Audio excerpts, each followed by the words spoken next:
Utilitarianism is an idea in ethics. It is a way to figure out what is right and what is wrong. The main idea is very simple.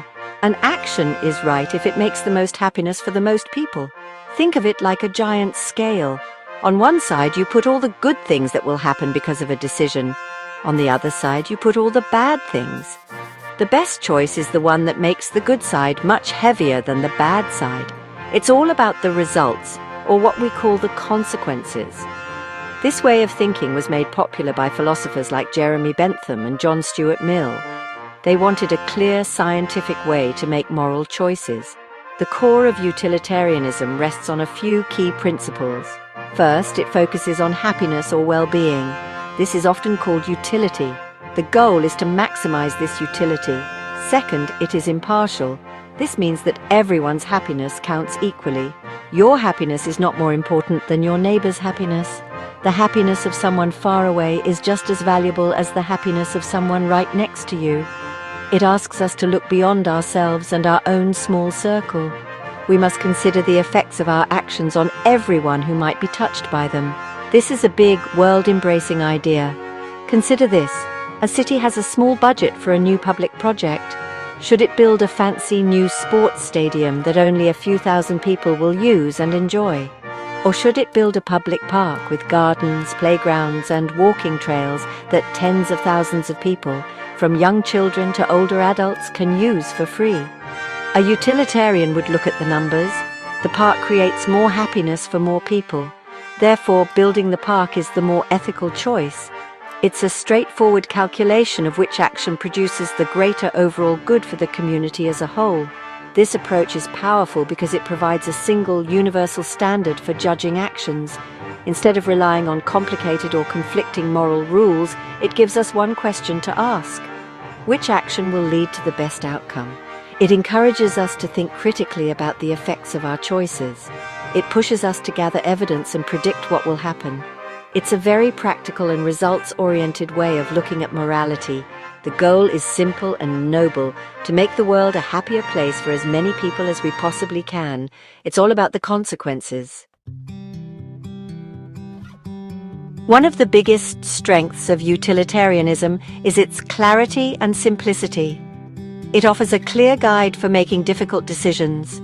When you are faced with a moral problem, you have a method to solve it. You just need to weigh the potential happiness against the potential suffering. This makes it very flexible. It doesn't have strict, unbreakable rules that must be followed in every situation. Instead, it allows for different actions in different contexts, as long as the goal is always to maximize well-being. This adaptability can be very useful in our complex and ever-changing world, where rigid rules might not always apply. Another major benefit is its focus on the well-being of others. Utilitarianism is deeply altruistic. It demands that we consider the happiness of everyone, not just ourselves or our friends and family. This encourages empathy and compassion. It pushes us to think about how our actions affect people in our community and even around the globe. This is a very powerful idea for public life.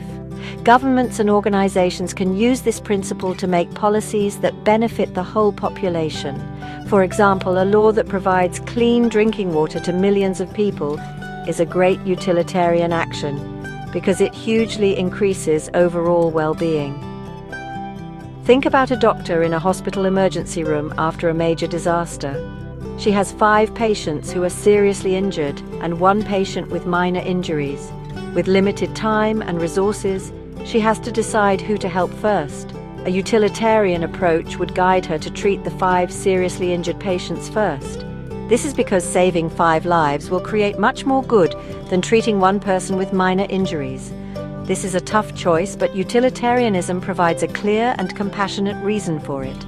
The goal is to produce the best possible outcome under very difficult circumstances. This way of thinking has had a huge influence on our society. It has been used to argue for social reforms, animal rights, and effective altruism. The idea that we should use our resources to do the most good possible has inspired many people to donate to charities that are proven to be highly effective. It pushes us to not just do good, but to do good better. By focusing on the real-world impact of our actions, Utilitarianism encourages a rational and evidence-based approach to making the world a better, happier place for all of its inhabitants, both human and non-human. Despite its strengths, utilitarianism has some serious problems. One of the biggest criticisms is that it can be very difficult to measure happiness.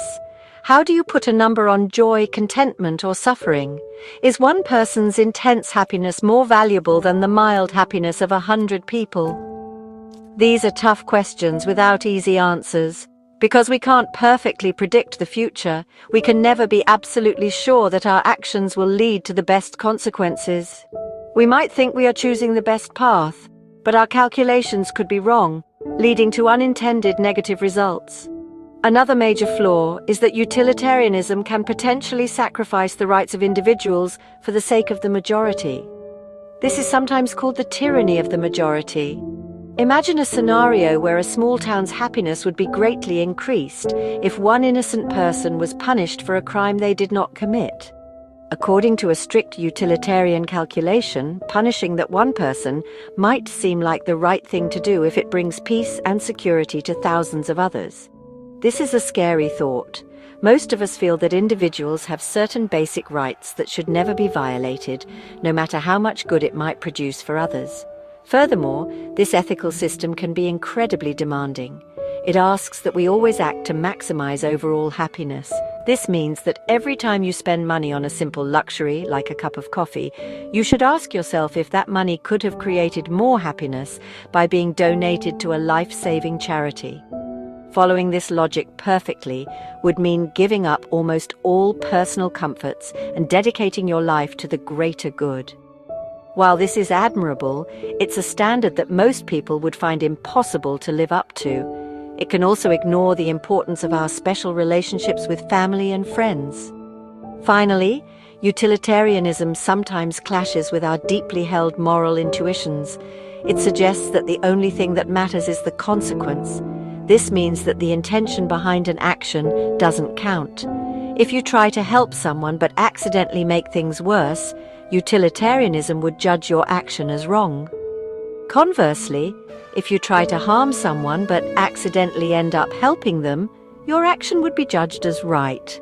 Many people believe that intentions and moral duties, like telling the truth or keeping a promise, have value in themselves, regardless of the outcome. This is a fundamental challenge to the utilitarian worldview.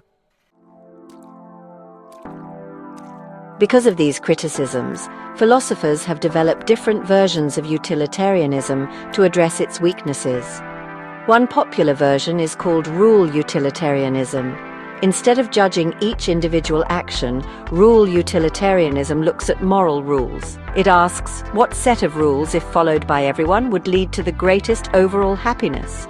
So a rule like do not punish innocent people would be supported, because a society that follows this rule would be much happier and safer in the long run than one that doesn't.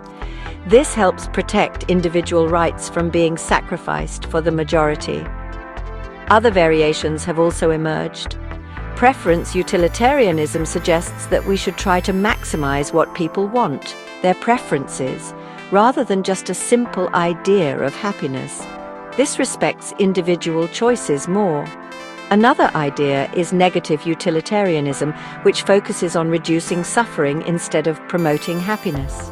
The argument is that preventing extreme pain is more important than creating pleasure. Then there is two-level utilitarianism, which suggests we can use simple, intuitive moral rules in our everyday lives, but fall back on the core utilitarian principle of maximizing good when we face very complex moral dilemmas. In the real world, utilitarian thinking is everywhere. In public health, officials use it to decide which vaccines or health programs to fund to save the most lives. When governments create laws, they often conduct a cost-benefit analysis, which is a form of utilitarian calculation. They weigh the economic and social benefits for the population against the costs. Environmental policies often try to balance the needs of humans with the long-term health of the planet, aiming for the greatest good for future generations. Utilitarianism provides a practical framework for making these large-scale decisions. So, should we rely only on utilitarianism? Probably not. Its flaws, especially the risk to individual rights and its demanding nature, are significant. However, it offers a valuable perspective. A balanced approach seems best. We can use utilitarianism as a powerful tool, especially for public policy, to ensure our choices do the most good. But we should combine it with other ethical ideas, like those that emphasize individual rights, justice, and personal duties. By blending these different ways of thinking, we can make more thoughtful, compassionate, and fair decisions for ourselves and for our society.